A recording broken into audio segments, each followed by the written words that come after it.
Finance Minister Enoch Godongwana is set to deliver the national budget speech for the year 2024-2025 today. The minister will outline all the financial, economic and social commitments that the government will prioritize in its planned expenditure. He'll also provide a detailed plan for 2024 spending, including proposals for the revenue collection in order to help fund government's planned commitments. Now, to look at what's likely to come out of this budget speech, we are joined in studio by Motheo TVET, who is the CEO at the National Black Business Council. Mr. TVET, thank you so much for joining us this morning.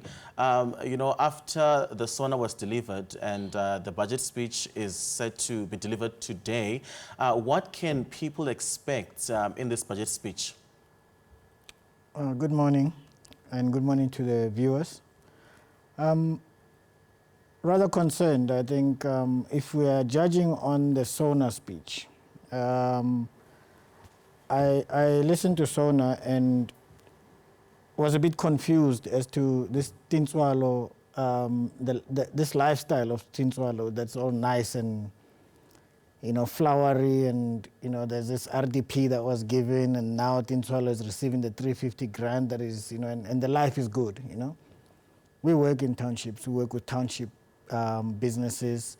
The NBBC worked very closely with the provincial legislature of Gauteng to develop the bill, which then became the Township Economic Development Act, right? Going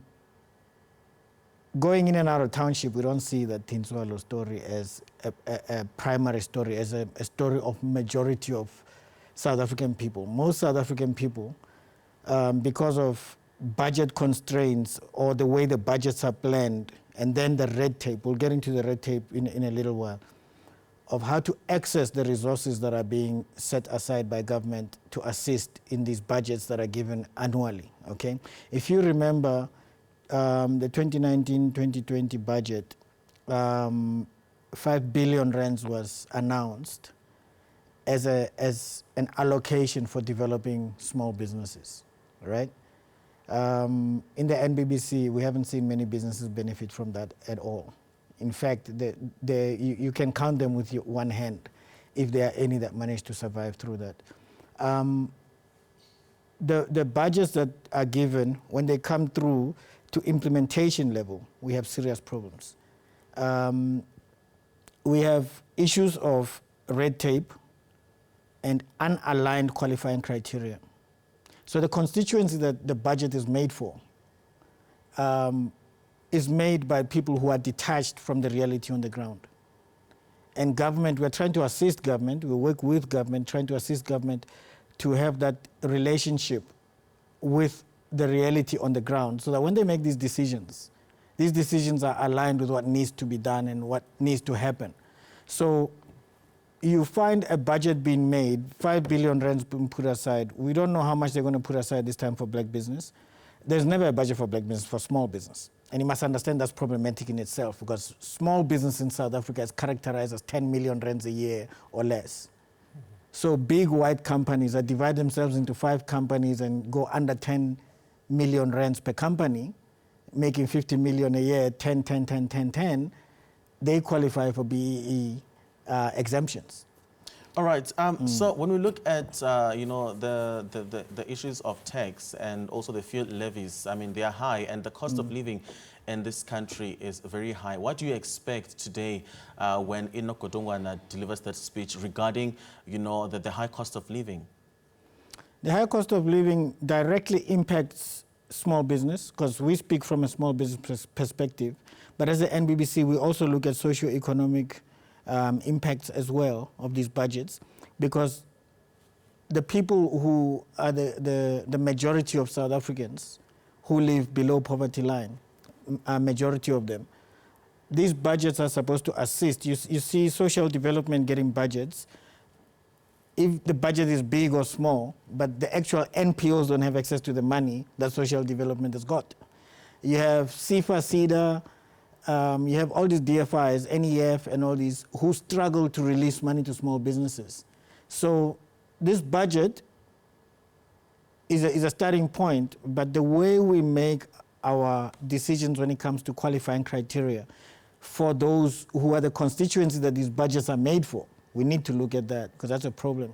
We hope to see more budget put towards small business development and with a focus on micro enterprise, because this 10 million rand qualifying criteria per annum, I can take any minister now to township, just send any one of them. I'll go with you and your TV crew. Let's go and find a company that's making 10 million a year in township. So those qualifying criteria make the budget redundant, because the budget is there, the money is allocated, but no one can access it. And this budget speech is also said to be an opportunity to address the credit situation of this country. Is there a possibility, for this to be addressed in this budget speech? The credit situation of this country is, one, those who are judging the credit regulators, they themselves, as far as I'm concerned, as an African, are unreliable. They collapsed the entire economy of the world by selling AAA loans that were actually not worth anything at all, right? So today they are the ones who are telling us our credit situation is this and that.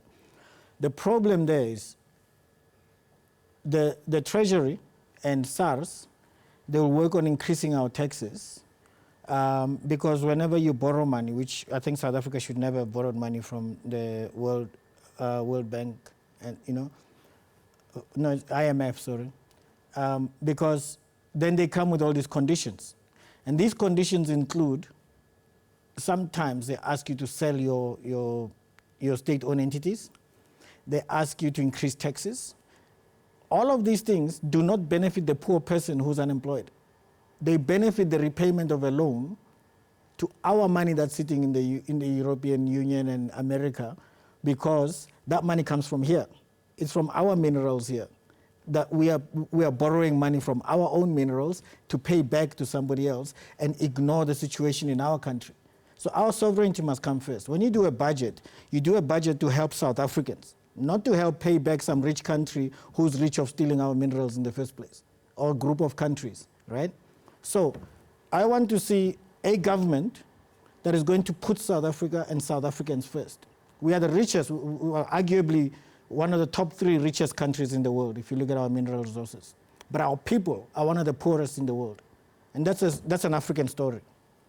So these budgets that are made, the people who sit around the table doing these budgets have got to look at the South African citizen first, before they worry about some America or whatever country that needs to be paid. When you're talking about reducing the credit state of our country, you're talking about appeasing those who might or might not give us a loan. We don't need a loan, we are rich. If we just created our products, finished products from our minerals, we wouldn't need anybody to give us a handout. We wouldn't need anything from anybody. If we can solve our electricity issue, get nuclear energy in this country so that we can deal with our steel, because you cannot fabricate steel with no energy. You need consistent, strong, reliable energy, right?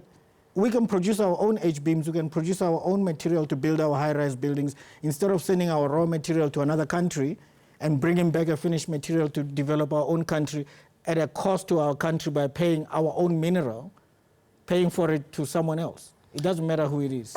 And speaking about load shedding, what do you expect the minister to say about load shedding, given the fact that it affects a lot of businesses, and one can imagine that small businesses in the townships, not all of them can afford generators. Some are struggling with that, and also looking at the fact that in the previous budget speech, a lot of things increased, and the costs of businesses, especially small businesses, some of them couldn't really cope with those costs. But focusing on load shedding, what do you want to hear? Him talking, for the benefit of small businesses. Thank you. I'm happy that you brought that up, because what I expect to hear and what I want to hear, I don't think are the same things, okay? The reality is, we've gone so far into this load shedding disaster that now we need to change our own perceptions on it. Initially, I was asked a question on SABC about generators for small business as a grant or some kind of support, right? And I said, no, fix ESCOM.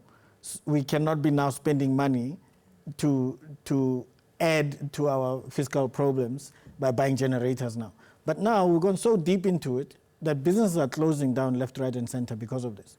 If you are a bakery and you're using electricity to bake, you lose half your stock in the flour by it just going bad because your proofer goes off halfway through raising the flour, or your stove goes off halfway through baking, and kitty pots. Kitty pots. Kitty pots, you cannot sell that bread to anybody. Even a pig will look at it and walk past, right? So how much has that company lost? That small business that has bought that flour with a clean, budget as to we need to spend this much flour to make this much money, and then your whole stove of 90 loaves is gone to waste. That sets you back. You cannot replace that. So now what I would like to hear on the budget is a way to get solar systems with a battery, so a reservoir, an energy reservoir, right, in every small business. We need a grant for that. Okay, Mr. Godongwana, thank you so much for your time this morning. Enjoy the rest of your day. Thank you so much, Baba. That was Volshe Gekwane, yes, who is the CEO for the National Black Business Caucus.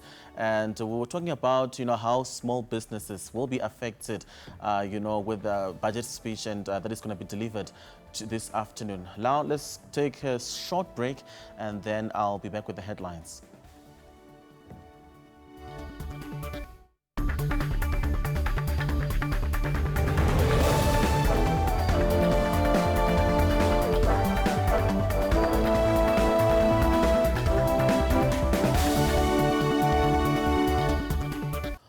Motheo TVET college students in Bloemfontein will be heading to France to represent South Africa in the WorldSkills International competition in September this year. The students are among the winners of the 5th WorldSkills South Africa National Competition, Conference and Career Festival that took place in Durban earlier this month. 200 skilled individuals and 600 delegates attended the conference. Via Zoom, we have Kiabet Imoloyi, who won gold medal at beauty therapy, and Khalifa Maposo, who won gold medal at graphic design category. TVET students to represent South Africa in the WorldSkills International competition. I'm going to start with Khalifa. First of all, ladies, welcome to Pitso here on SABC Lehae. Khalifa, please tell us, when did you discover your passion for graphic designing? Product-based designs was fairly smooth. They still fit into what I wanted to do, just being creative and all. And also, when you were competing with one of the best in the country and you won the gold medal in your category, how did you prepare for the competition? My school prepared me for the competition. Just attending classes, and when I got there, I just did what I learned in class. And now coming to Kiabetswe, how did you prepare for the competition? My lecturers helped me a lot, and being in school, I was studying beauty therapy last year. It's a year course. So basically, I just did everything just to the optimum of that I can, basically. So at school, being at school every single day and practicing every single day and doing practicals every single day. That's how I am. And Kiabetswe, looking at the field of study, beauty and therapy, some people might say, don't go for it because anybody can do it. But what's the importance, of going to school to study beauty and beauty therapy? It's very important, actually, because a lot of people that are self-taught just know things that they learned off of the internet.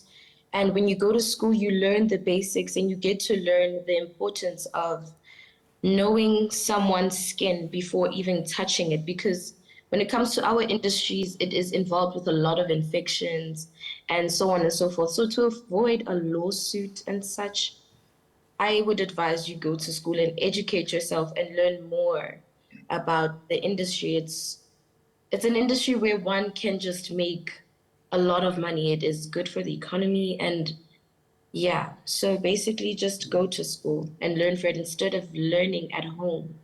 It's way better that way to get the qualification to do so because it'll open many doors also for you internationally and nationally.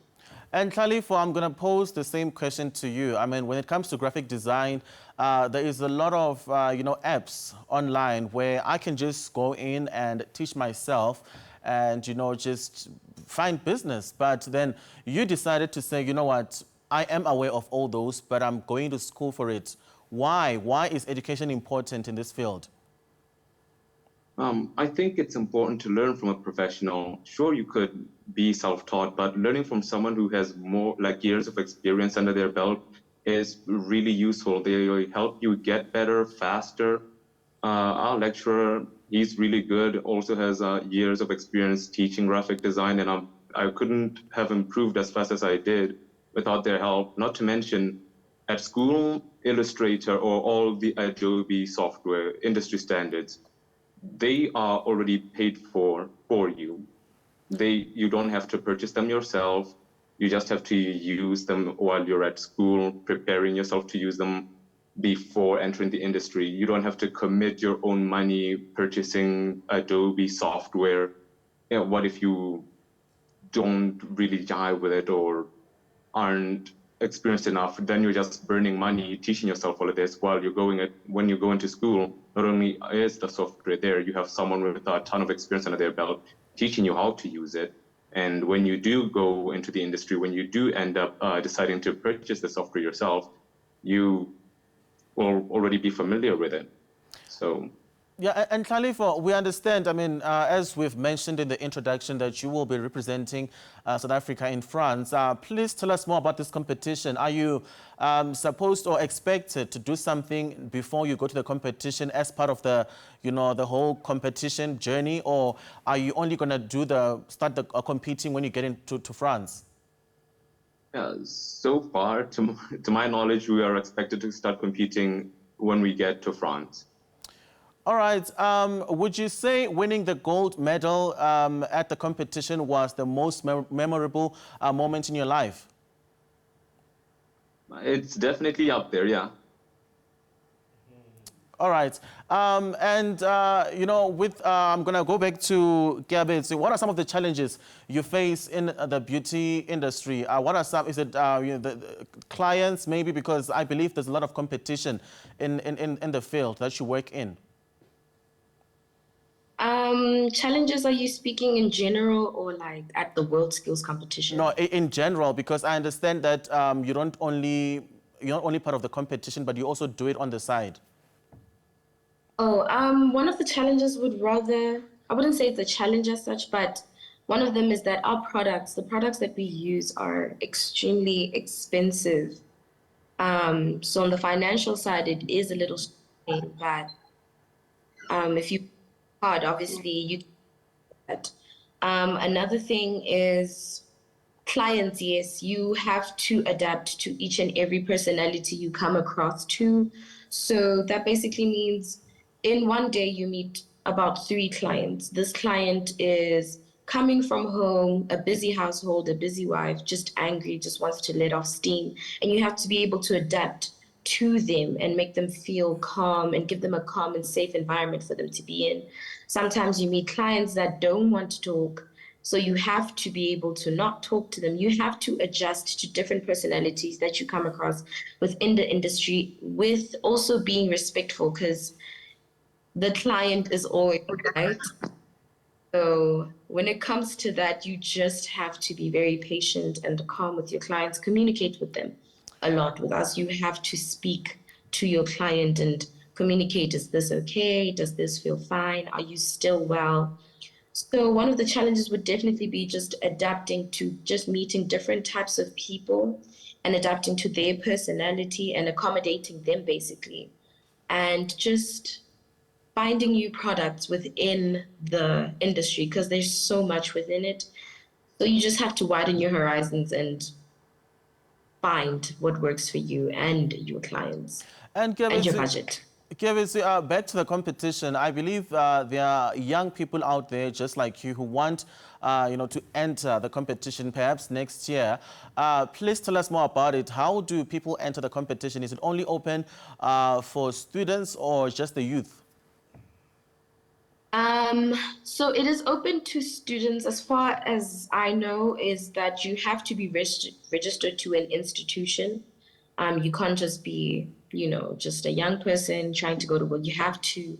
So basically, education is important with this one. It encourages people to go to school to enter within the competition. So you have to be registered to an institution, be at least under 21. Because the competition, when it comes to provincials, internationals, you have to make sure by the time you get to national competitions, you are at least not turning 22, but be under 21, 21, 18, 19, 17. So yes, and have a matric certificate. And Yes. all right. Back to Tlhalefo, who is a graphic designer. You're going to into this competition wherein you're going to be competing with thousands, or if not hundreds, of students from all over the world. What is going through your mind in terms of, aren't you scared? And perhaps if you are, what are you doing to make sure that you are fully prepared for the competition? All right. Yeah, I am a little frazzled by it, but I think I'll be fine. How I'm thinking about it is I just have to I just have to be better. I just gotta focus on what I know and keep learning. In the end, I'm there to gain as much experience as I can, and whatever happens, happens. And Gebetswe, what do you hope to learn from the competition? Because I believe as you're going to be competing, there's also so much to learn. In which areas do you want to grow? Within the body side of my profession, I guess, just the facials and, just treating the human body. Love to learn more about it, like more techniques to use, learn about the different products out there, because there are so many ways to do this in industry. There's so many ways that different people do it. So I'm excited more to learn it, to see how other countries do it and how, other people from all over the world do it as to how I was taught. So I'm just hoping to learn more of that, learn more products and more techniques that I can take with myself and bring it back home. And lastly, back to Tlhalefo, what are you hoping to learn from the competition? A bunch of new stuff, actually. I think we might even end up running new software to use other Adobe software. I'm hoping to be faster, be able to adapt under pressure. Anything really. I just hope to be better at what I already know and learn some new skills, like maybe using Adobe XD if it's not discontinued, or any other software for UX. That'd be pretty cool to learn. Tlhalefo and Gebetswe, thank you so much for joining us this morning, and we wish you all the best going forward in the competition. And please make us proud when you finally get to France. Thank you.